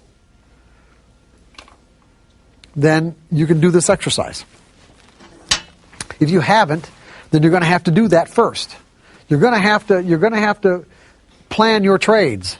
In other words, you're going to have to take your methodology and determine a given set of rigid variables, because what we're going to do is set up a trading exercise with just a simple 25 trade or 20 trade sample size. In other words, what you're going to say is that I am willing to invest in the development of these skills, the skill of learning to trade without fear, learning to think in probabilities. Because when you learn to think in probabilities, the fear will go away. And so what I essentially have to do is convince myself. I have to purposefully step into an experience where I am convinced, where I literally convince myself that these principles are true. Now, they sound true to you. They might resonate as the truth. But you have to keep in mind that you might have a backlog of any number of experiences that would support beliefs that would argue otherwise. Because I could say to you that if I set up or you set up an exercise where you said, okay, I've got a particular set of variables that when they appear in the market, that is my edge, and that my edge will produce, let's say, even 60% winning trades, and you don't even have to have 60%. You can have 50% and still make consistent money, as long as what you have to risk to find out if it works is, you know, a third or a half of what you normally get when the trade does work in terms of profits. But if we set this exercise up so that there's no wiggle room, there is no wiggle room. What I mean by wiggle room is that the variables, the criteria that you use are absolutely rigid, black and white. They're either present or they are not. That's the only decision you have to make. In other words, if you do it in terms of lights, whatever lights you're going to use, whatever time frame, the lights you're going to use in whatever time frame, they are either on or they're not. And if they're on, you are obligated to take the trade. And what you're going to say to yourself is that in this, whatever criteria or plan that you set up is, I am not going to take just the next trade. I am going to take the next 20 trades.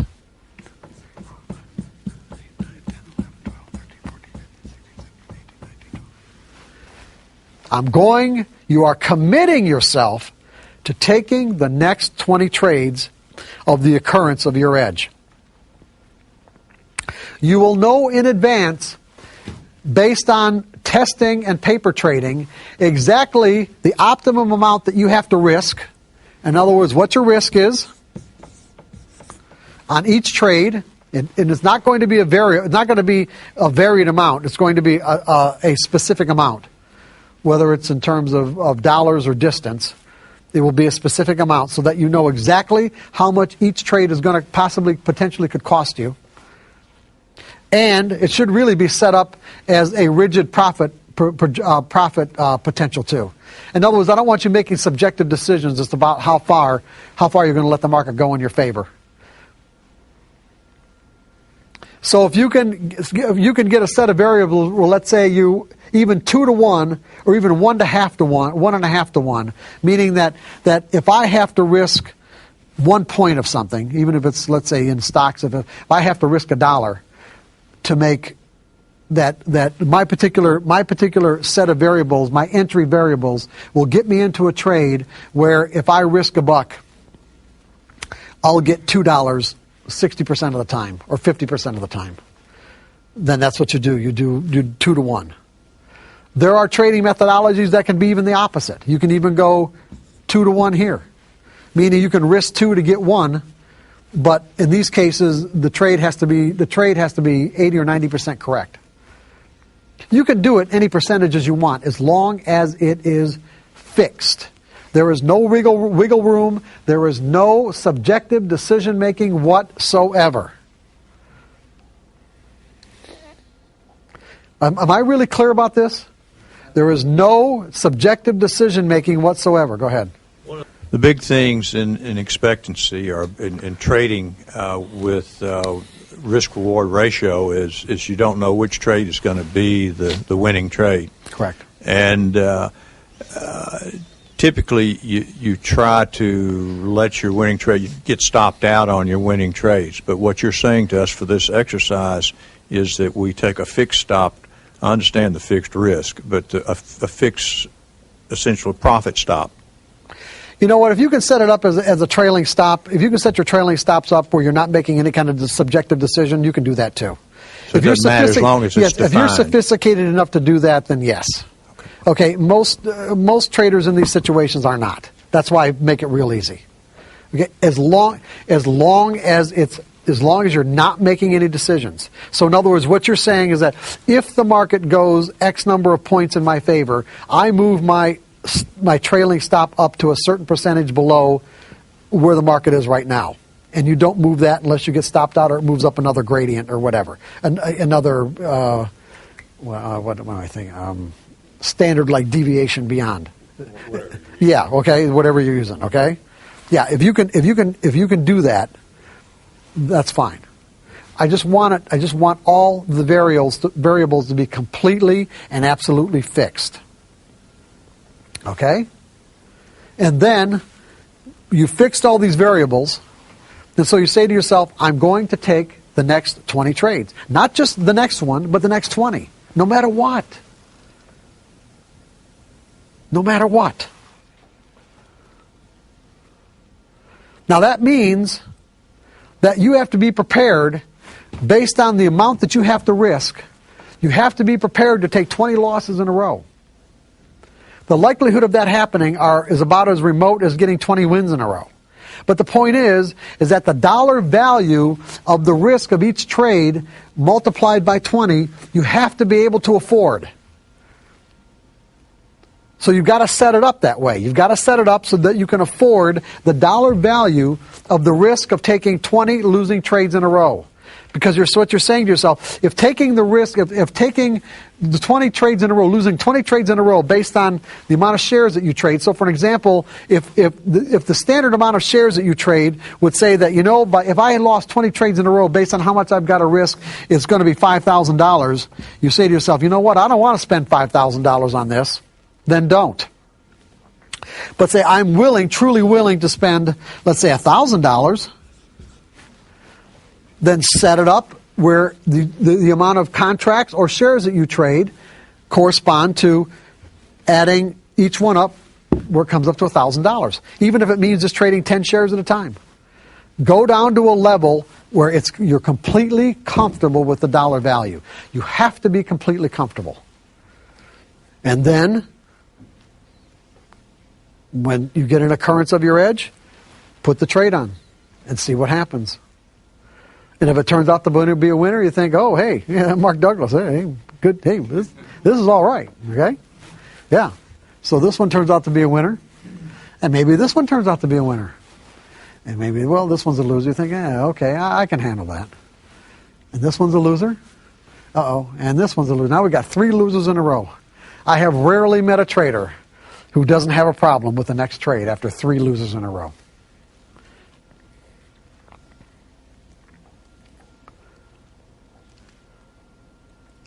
You made the commitment to take every single trade. When the next one comes up and your mind is screaming, no, it's a loser. Remember how our minds are wired to think? Our minds are wired to think that way, but that is not the truth. The truth is, your methodology, the mathematical formula, does not know what the outcome of that trade is going to be. And neither do you. You got to take it anyway.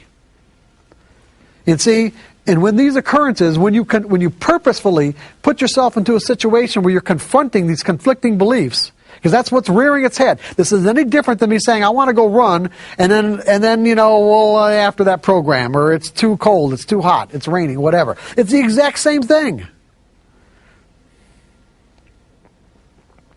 You put the trade on anyway, and it turns out to be a winner, you are convincing yourself that you don't know what's going to happen next. Because you created an experience that directly contradicts what you thought was true. You actually created an experience that directly contradicts what you thought was true. And the more of these you run into, and the more times you do it, all of a sudden, you're not thinking the old way anymore. You are truly and genuinely learning how to think in probabilities. You are integrating thinking in probabilities as a core part of your trading personality.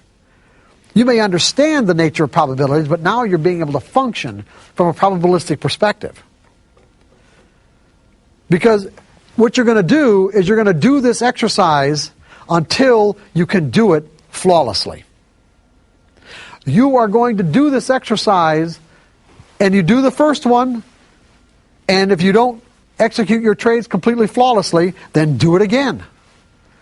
Now, at the end of a sample size, if you don't like the outcome, if you don't like the results, meaning the amount of money that you made, or even lost for that matter, because that's possible, you don't like the bottom line, you can tweak your variables. You just can't do it in the middle of a sample size. If you want to change your variables at the end of a sample size, you're free to do it. You cannot do it in the middle of one. Cannot. Absolutely cannot.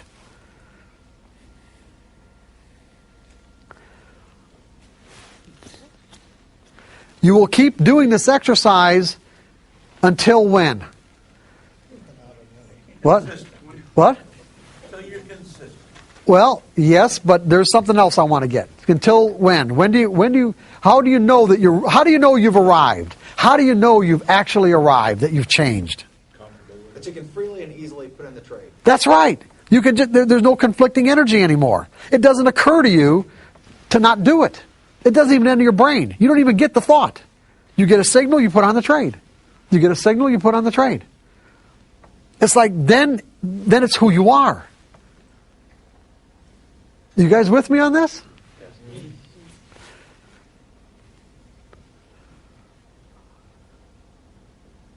You managed to actually work through all that conflicting energy, and you've changed. You're a different person. Because the competing and conflicting thoughts don't even enter your consciousness. They're not there anymore. Because it's not who you are anymore.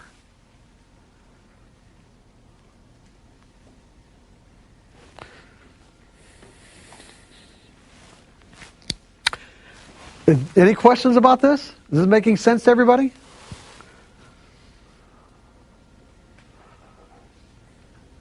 If you're really sincere about wanting to generate a consistent income, you'll do this exercise.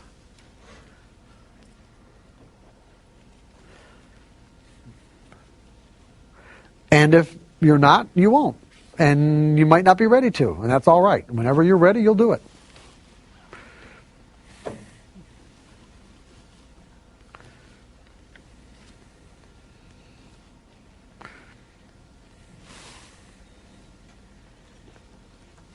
But this will work.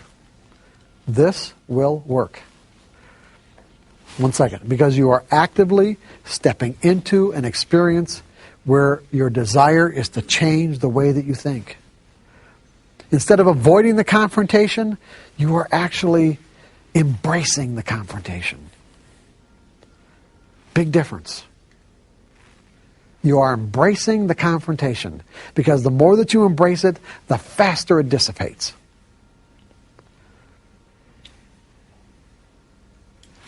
Go ahead. Can you speak a little bit about going from paper trading to real money? I know there's a difference, and you would say you were trying a new strategy or something that you were tweaking. You would do paper first, and what would you consider it? I mean, if you would you look at each trade, and if you executed it flawlessly, and you say you generated money, and then you went to real money. How would you decide, I guess if you lost money, to answer my own question here, in other words, what would you expect the transition to be? Well, it's going to depend on the individual. One, you're always going to want a paper trade. If you've got a new set of variables that you're working with, you're always going to want to paper trade it to the point where you're confident that you can get good results. That doesn't mean that you can execute good results. It means that the potential is there. You want to know the potential is there, correct? Once you know that the potential is there, then you move. See, the paper trading part is only to find out what variables in the market work in relationship to, like market movement in relationship to the formula, okay? Now we're working on our brain, okay? That's the first step. The second step is that do I think in a way that's consistent that I can extract the maximum potential out of the methodology? That means executing flawlessly. So what you do is you set this exercise up in a way that what'll dictate it is how much you're comfortable with how much you're comfortable with the dollar amount of losing every single trade. That's how you know how to set it up. That's really key. It really is. It means that if you have to trade one share, then if that's all you're comfortable with losing, based on the dollar value of how much you have to risk on each trade. That's based on your analysis, by the way. Then do it. And then when you can execute one share flawlessly over a sample size or one or two sample sizes, then go to 10 shares and see how you do. And if you can't do 10 shares comfortably and flawlessly, go back to 5. You're just building skills. If you get your mind out of the money, out of the outcome part, and focus on building the skills, once those skills are there, you're going to make all the money you want.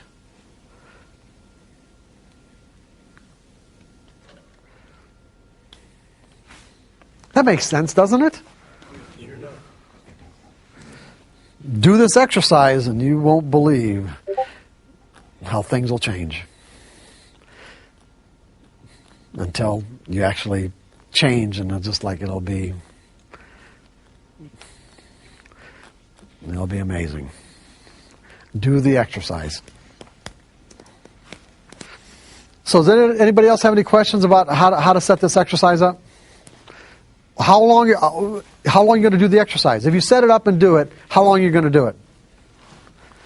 What's the criteria? 20 trades. I understand. How many 20 trade sample size or 25 trade sample size exercises are you going to do? Until there's no conflicting. That's right. Till there's no conflicting and competing thoughts. Until you can do it flawlessly. Until you can do it. Until it's like just a part of who you are. It wouldn't occur to you not to do anything other than what your rules say. It just wouldn't even occur to you. It doesn't even enter your brain.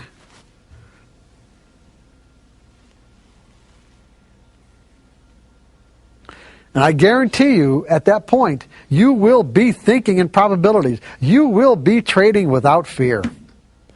You will be trading from a carefree state of mind. That's the payoff.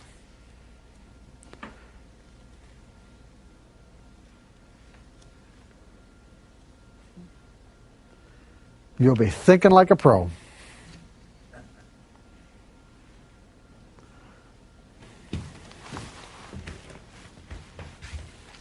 So you want to resolve to focus your efforts on developing specific trading skills, and consistent profits will naturally flow as a byproduct of the mastery of these skills. The most successful traders love the process of trading, whereas a typical trader usually ignores the process because he's obsessively focused on the outcome. On these tradings, you keep saying, do the process, and until you do it perfectly. Right. What are some of the pitfalls? I mean, when I trade, I don't really think that I'm doing too much wrong. So I'm curious what all can go wrong on a trade other than typing it in wrong. All the things like all the errors that I mentioned earlier. Like, not predefining errors. If you're not doing stuff wrong, that's fine. That's don't more don't add stuff. Yeah, don't make it. Yeah, don't. If you're doing all right, then you're doing fine. Okay. I don't want to give you the impression that there has to be anything more there. It's,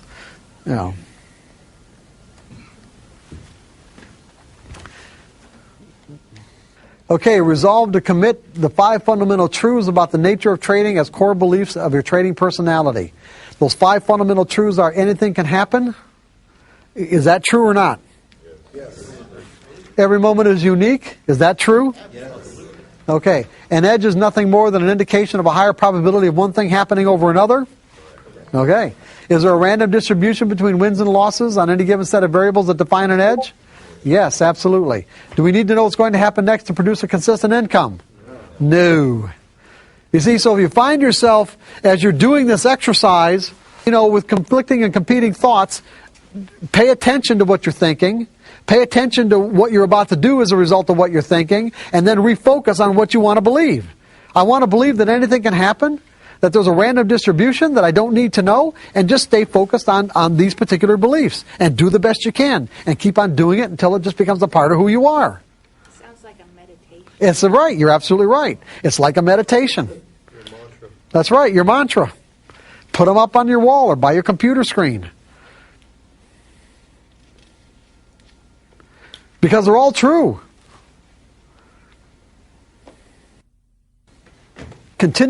Resolve to continually reinforce a belief in your ability to be a consistently successful trader by adopting the trader's creed. By the way, these 2 things are in trading in the zone. The 5 fundamental truths and the trader's creed are both in trading in the zone. The trader's creed: I am a consistent winner. In other words, remember the belief that I put up that I am a runner?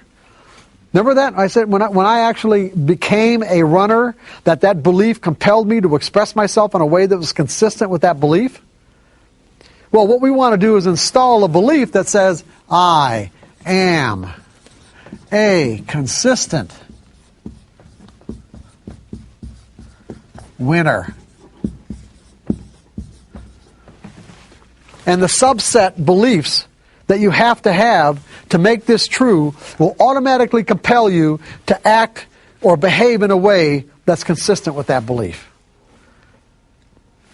Why are you a consistent winner? Because I objectively identify my edges. Objectively, meaning no rationalizations, justifications, or building cases.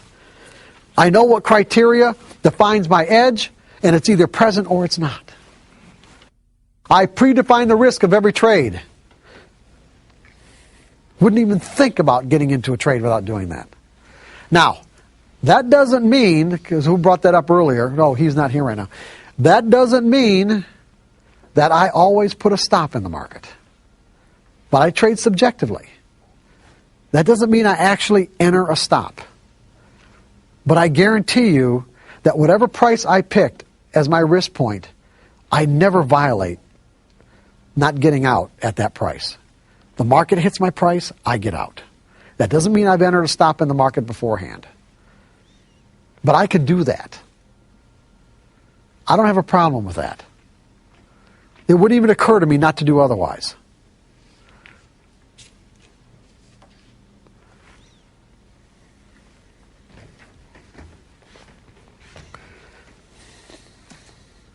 I'm a consistent winner because I completely accept the risk, or I'm willing to scale back or let go of the edge. Meaning I'm completely free of conflict about the amount of money I'm willing to spend to find out if this trade is going to work. If you're not completely sure, or let's say completely without conflict about the amount of money that it could take to find out if this trade is going to work, then scale back to a level that you're comfortable. But the important thing is participate. Even if you have to scale back again to, like I said, one share, at least you're participating at a level where you've got some money at risk. I act on my edges without reservation or hesitation. I am a consistent winner because I act on my edges without reservation or hesitation. I'm a consistent winner because I continually monitor my susceptibility to making trading errors.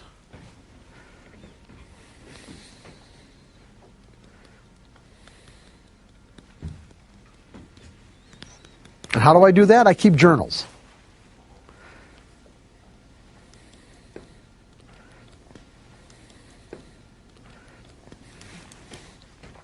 I pay myself as the market makes money available to me.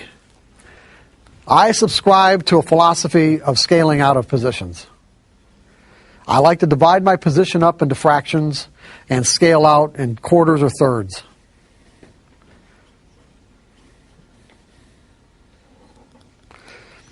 That way I'm continually making myself a winner. As the market makes money available, I'm extracting money out of the market because I don't know how far the market's going to go in my favor. And what I have is I usually have at least a quarter or a third on in case it just does something that, you know, I could have never anticipated.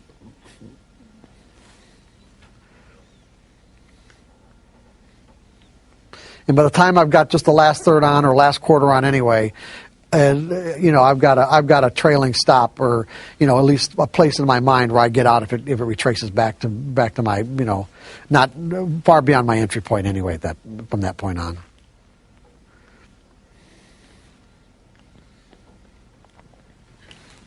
And the last one, I never violate these principles of success. Well, what do you think, guys? Any questions? Get them now. Go ahead.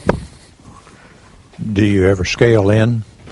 No, I know a lot of traders who do. I just don't. That's it. I'm not saying that just because I don't doesn't mean that I don't think it's fine. I just don't have a particular methodology where I scale in. That's all.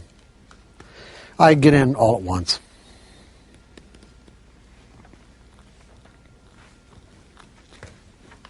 Anything else?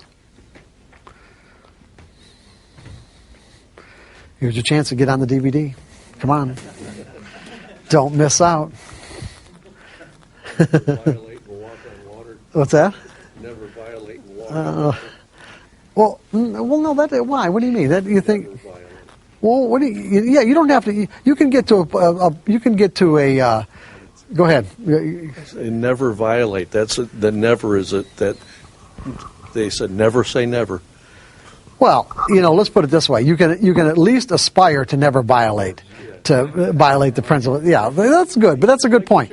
Yeah, you're making a good point. You really are. I appreciate that. You can aspire to never violate these principles of success. Anything else? Let's call it a day then. Call it a day.